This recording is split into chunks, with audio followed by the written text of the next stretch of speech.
किसी ने इंग्लिश में प्रश्न किया है, what is the clear meaning of peace in dynamism? ये पीस यानी शांति और डायनामिज्म यानी क्रियाशीलता, किसी कार्य में तत्परता, पुरुषार्थ में प्रवीणता, ये कोई परस्पर विरोधी गुण नहीं है, बल्कि सहायक है। ऐसा नहीं है कि जो व्यक्ति शांत हो वो क्रियाशील नहीं होता, बल्कि वो क्रिएटिव वर्क करता है। वो ऐसा कार्य करता है जिससे भला हो संसार का। और जो पीसलेस होकर कार्य करता है, कार्य वो भी करता है, लेकिन उस कार्य से रिजल्ट क्या होता है? मान लीजिए किसी ने गुस्से में आकर अपने शांति को गंवाकर एटम बम बना डाला, उसका रिजल्ट क्या होगा? जो पीसफुल व्यक्ति होगा वो एटॉमिक एनर्जी को, उस पावर को अपने वश में करके उससे लाइट पैदा करेगा, उससे कारखाने चलाएगा, उस एनर्जी से, ऊर्जा से अच्छे काम करने की कोशिश करेगा। इसलिए उसको कहते हैं peaceful uses of the atomic energy. और जो दूसरा किस्म का कार्य करता है, डायनेमिज्म उसमें भी है, क्रियाशीलता उसमें भी है, काम वो भी करता है, लेकिन वो काम क्या करता है? दुनिया को ही तबाह करने का काम करता है। तो पीस और जो क्रिएटिविटी है, जो काम करने की रचनात्मक प्रवृत्ति है, बल्कि ये अगर पीस और ये रचनात्मक प्रवृत्ति इकट्ठे नहीं होंगे तो एक अच्छे विश्व का निर्माण नहीं होगा, बल्कि जो निर्माण होगा वो अंतोगत्वा विध्वंस करने वाला होगा। वो जो काम करेगा उसका नुकसान होगा, नतीजा उसका खराब होगा। आप कोई मिसाल दे दीजिए कि कोई चीज किसी ने बनाई लेकिन पीसलेसनेस होकर बनाई, पीसलेस होकर, तो उसका नतीजा कोई अच्छा निकला। ऐसा नहीं होता। अगर उसका कोई बाई प्रोडक्ट किसी ने अच्छे काम में यूज कर लिया तो वो पीसफुल व्यक्ति ने किया होगा। जो पीसलेस व्यक्ति था उसने तो एम ही ये रखा कि इसे नुकसान कैसे। अब वही स्टील है या वही लोहा है, लोहे से एक पीसलेस व्यक्ति तलवार बनाएगा और लोहे से एक पीसफुल व्यक्ति जो है एक बाल्टी बनाएगा, या कोई ऐसी चीज बनाएगा जो अच्छे काम में इस्तेमाल की जा सके। चीज वही होती है, लेकिन उसके इस्तेमाल करने के तरीके मनुष्य के मनसा पर डिपेंड करते हैं, आधारित होते हैं कि ये व्यक्ति शांत है तो उसकी जो रचना होगी वो भी शांति पहुंचाने वाली है। अगर वो अशांत है तो उसकी रचना भी अशांत है। लेकिन क्रिएटिविटी और activity is life, peace is also life. कोई जो डेड चीज है वो तो पीसलेस या पीस अनुभव ही नहीं कर सकती। अनुभव होता ही चेतन को है, जो लाइफ वाला व्यक्ति हो, तो उसके बिना नहीं हो सकता। और लाइफ के बिना तो आदमी क्रिएटिविटी कर ही नहीं सकता। तो ये बल्कि पीसलेसनेस जो है वो हमारी क्रिएटिविटी और लाइफ को इफेक्ट करती है। उदाहरण के तौर से क्रोध है। सबसे पहले तो क्रोध का इफेक्ट मनुष्य पर देख लीजिए, उसके नर्वस सिस्टम पर क्या पड़ता है। योग में कोई व्यक्ति बैठा है, डॉक्टर के पास ईईजी और ईसीजी है, वो किसी के हृदय की गति को देख ले, उसके मस्तिष्क से जो वेव्स निकले हैं, ब्रेन वेव्स जिसको कहते हैं, उसको माप ले, उसके जो टोन है मसल का उसको माप ले, उसके जो और पैरामीटर से अगर उसके शरीर का परीक्षण कर ले, तो जो व्यक्ति शांत होकर कर्म कर रहा है, सबसे पहला यह है कि उसका स्वास्थ्य बना रहेगा, उसका शरीर ठीक रहेगा और उसका मस्तिष्क जो है वो संतुलित होकर कार्य करेगा। और जो पीसलेस होकर कार्य कर रहा है तो उसको ही देख लीजिए कि उसका अपना ब्लड प्रेशर अप होगा, हार्ट बीट ज्यादा होगी, उसका बाकी भी जो सारा शरीर है वो झकझोरा जा रहा हो। तो पीसलेस वाला भी एक्टिविटी तो कर सकता है, हाइपर एक्टिविटी भी कर सकता है, सारी एनर्जी को एक बहा सकता है, किसी काम के लिए लगा सकता है, लेकिन उसका रिजल्ट उसके अपने लिए और संसार के लिए खराब। Last question. एक दो क्वेश्चन। समय काफी दौड़ता जा रहा है। कई भाई बहनों, वैसे तो काफी आपके प्रश्न हैं जिनका समाधान कल के विषयों में आ जाएगा। अभी हम एक ही प्रश्न लेंगे, विशेष करके जैसे आज दादी जी ने सबको मांस, मदिरा, अंडा आदि त्यागने के लिए प्रेरणा दी, उन आप सबसे प्रतिज्ञा भी करवाई। तो किसी का प्रश्न है कि ठीक है, मैं तो नॉनवेज नहीं खाऊंगा, लेकिन अगर मेरे घर के मेंबर्स नॉनवेज हैं तो क्या मैं नॉनवेज चीज को हाथ भी नहीं लगा सकता हूँ क्या? और दूसरा किसका है कि शरीर का एक प्रश्न है कि दादी जी ने ये सब छोड़ने की बातें कही, लेकिन मेरा मानना है कि जिस तरह अंडा या मांस जानवर के शरीर का एक हिस्सा है, निस्संदेह जानवर के शरीर से निकलने वाला दूध भी उसी शरीर का एक हिस्सा है, और वो जानवर के बच्चे के लिए है, न कि हमारे शरीर के लिए। तो कृपया इस पर प्रकाश डालें। जानवर के जो दूध की बात कही गई है, कुछ हद तक ठीक है और कुछ हद तक विचारणीय है, चर्चनीय है, और उसका उत्तर है क्या है कि जानवर का जो दूध है, गाय का दूध है, भैंस का दूध है, वो उसके बच्चों के लिए होता है, इसमें कोई शक की बात नहीं। लेकिन उस समय को ख्याल में रखिए जब लोग पशुओं की इतनी सेवा करके उनको भरपूर खिलाते थे।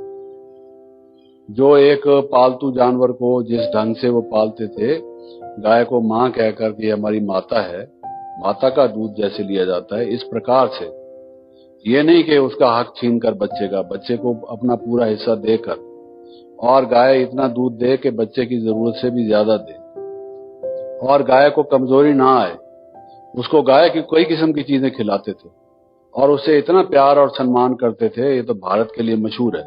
विदेश वाले लोग हंसते हैं कि भारत के लोग देखो जी, गाय को मां कहते हैं, गौ माता। अब गौ माता क्यों कहते हैं?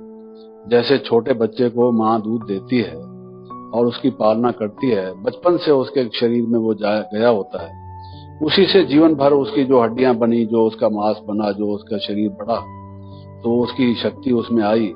मां का ऋण कभी भूल नहीं सकता वो, जिसने मां का दूध पिया है। और क्या कहते हैं लोग, तो अरे तू मां के दूध को भी धिक्कारता है, तू मां से ऐसे बोलता है, शर्म नहीं आती तुझे?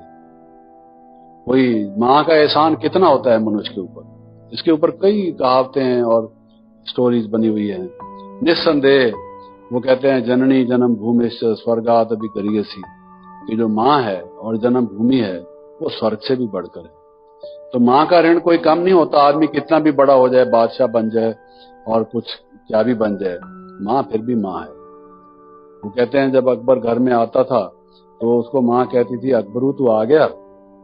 और वो कहती, मां तू मुझे आने से पहले बादशाह सलामत, जहां परवर, अन्नदाता इत्यादि इत्यादि। बादशाह अकबर आते हैं, मेरा अनाउंस करते हैं, और मैं घर में आता हूं, तुम मेरे को कम से कम अकबर नाम तो पूरा कह दिया कर। और तू कहती है कि अकबर आ गया, मैं कोई छोटा बच्चा थोड़ी हूं। मां कम से कम ये तो मेरा कुछ तो ख्याल कर, मैं भी आखिर बड़ा हूं। वो कहते हैं इस दुनिया के 3 नाम, परसू, परसा, परसाराम। छोटा बच्चा होता है तो कहते हैं परसू इधर आजा, मां कहती है।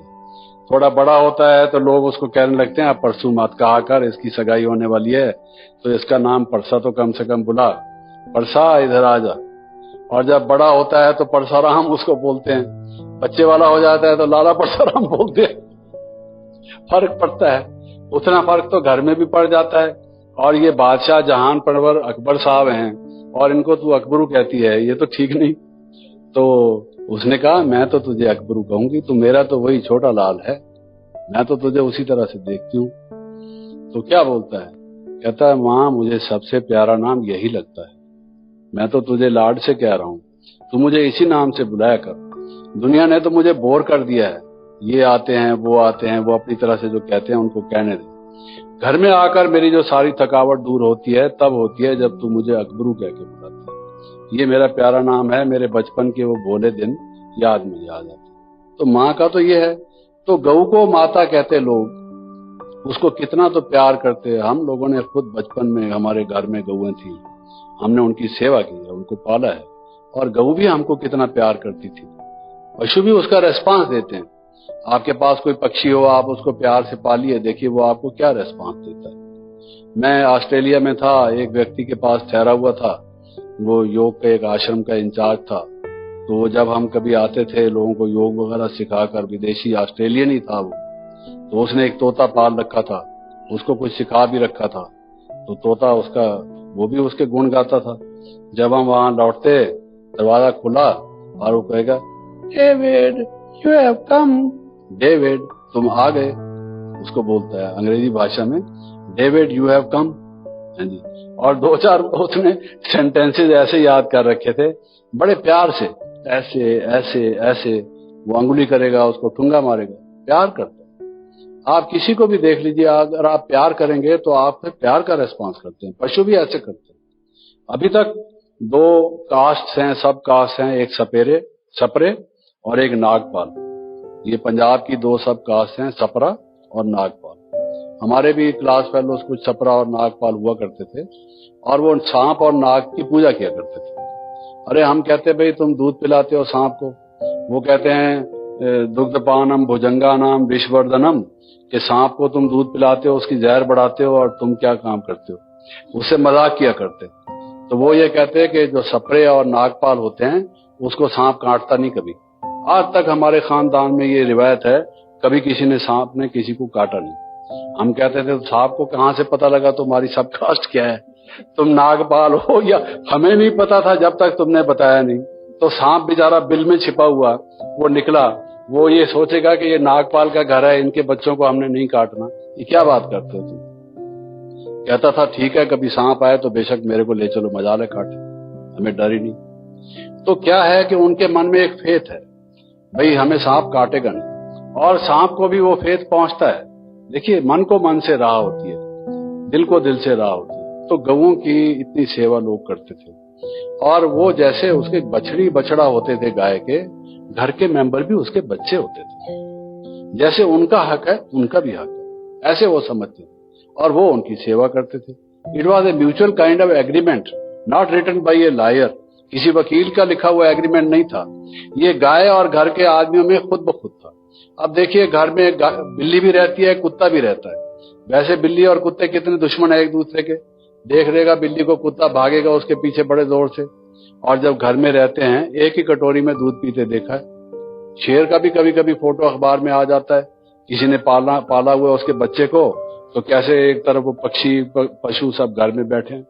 हमारे यहाँ तो दिखाते हैं कि शंकर जी, पार्वती और ये सारा दैवी परिवार बैठा है।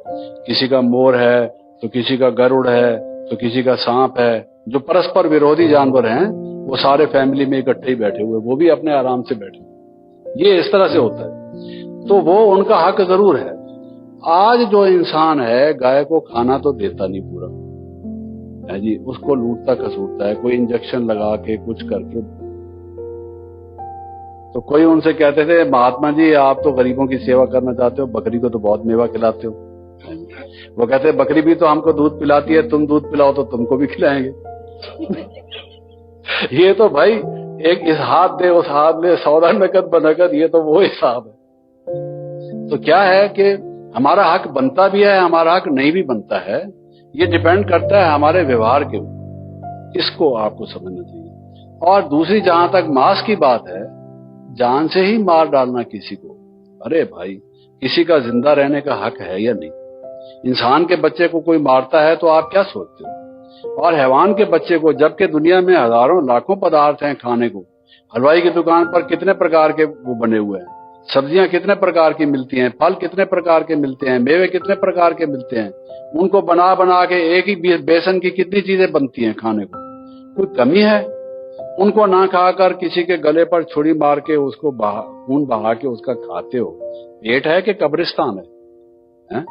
मुर्दे डालते हो उसमें। ये पेट समझा हुआ है या आपने कब्र समझी हुई है? क्या है? कितने दफना रखे हैं अब तक, कितने खा रखे हैं? वो बोलते हैं सब कुकड़ू करते हैं, अंदर एक ना एक नतीजा दिन निकलता है आदमी का। तो ये गलत काम करता है मनुष्य। जिसको आज ये काम आ जाता है पशु को मार के खाने का, कल वो इंसान को भी मार डालता है। और जिसकी बुद्धि ऐसी है कि किसी को दुख नहीं देना, वो किसी को कैसे खाएगा?